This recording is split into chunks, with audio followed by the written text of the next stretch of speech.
దేవుడి దగ్గరికి రాలేక నువ్వు ఏ తండ్రి అయితే సమయం ఇచ్చాడో ఆ తండ్రికే సమయం ఇవ్వలేని జీవితానికి వచ్చింది అంటే అసలు ఆ ఉద్యోగానికి అవసరమా, జీవితానికి అవసరమా? ఏమి సాధిద్దాము? దేవుడిని విడిచిపెట్టి, దేవుడి సన్నిధిని విడిచిపెట్టి, దేవుడి కార్యక్రమాలు విడిచిపెట్టి ఉద్యోగాలు చేసి ఏమి వెలగబెడదామని, ఏమి సాధిద్దామని నాకు అర్థం అవడం లేదండి. ఏమి సాధిద్దామని, ఏం మిగులుద్దామని, ఏం మిగుల్చుకుందామని లోకంలో? కరోనా లాంటి భయంకరమైన రోగం వస్తే కోట్లకు పడగలెత్తిన వాళ్ళు దేవుడి చుట్టూ తిరిగారే ఆ రోజు.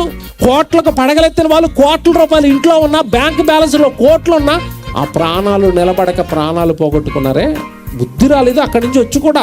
అంతటి భయంకరమైన విపత్తులోంచి బయటపడి కూడా ప్రమాదం అలాంటి ప్రమాదం మరొకసారి నీ నెత్తి మీదకి వస్తే నీ డబ్బు నిన్ను కనపడుతుందా? నీ ఉద్యోగం కాపాడుతుందా? నీ అధికారం కాపాడుతుందా? నీ చుట్టూ ఉన్న మనుషులు కాపాడుతారా? నీ ఇల్లు కాపాడుతుందా? నీ పొలం కాపాడుతుందా? నిన్ను కాపాడేవాడు ఒకే ఒక్కడు, ఎవరో తెలుసా? దేవుడు. ఆయనకే ఉద్యోగం పేరుతో దూరంగా ఉంటే, ఆయనకే మనుషుల పేరుతో దూరంగా ఉంటే, ఆయనకే నీ సుఖాల పేరుతో దూరంగా ఉంటే ఏం సాధిద్దామని, ఈ జీవితాన్ని ఏం చేసుకుందామని, ఎటు తీసుకుని వెళ్ళిపోదాం నీ జీవితాన్ని? ఎటు పోతుంది మరణం తర్వాత నీ ఆత్మ? భయం ఏమి లేదా? అసలు ఆలోచనే రావడం లేదా? నువ్వు కూడా ఏమైనా కఠినం అయిపోయావా లోక సంబంధమైన వాటిల్లో పడి?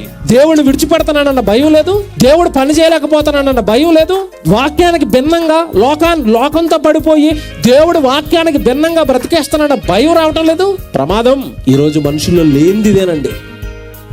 ఎంత వాక్యం వింటున్నా, ఎన్ని సభలకు వెళుతున్నా, ఎంత ప్రార్థనలు చేస్తున్నా, ఎన్ని బైబిల్ వాక్యాలు చదువుతున్నా మనుషుల్లో కలగందిదే మార్పు.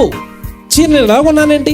ఈ వాక్యం నాకే, ఈ ప్రసంగం నాకే, దేవుడు ఈ బైబిల్లో రాయించిన ఈ సందర్భం నాకే అని అనుకునేవాళ్ళు లేడండి. దేవుడి దగ్గర ఉన్నాను, నేను బాప్తిసం తీసేసుకున్నాను, నాకేం అవ్వదు, ఇలా మొండి ధైర్యంతో బ్రతకండి.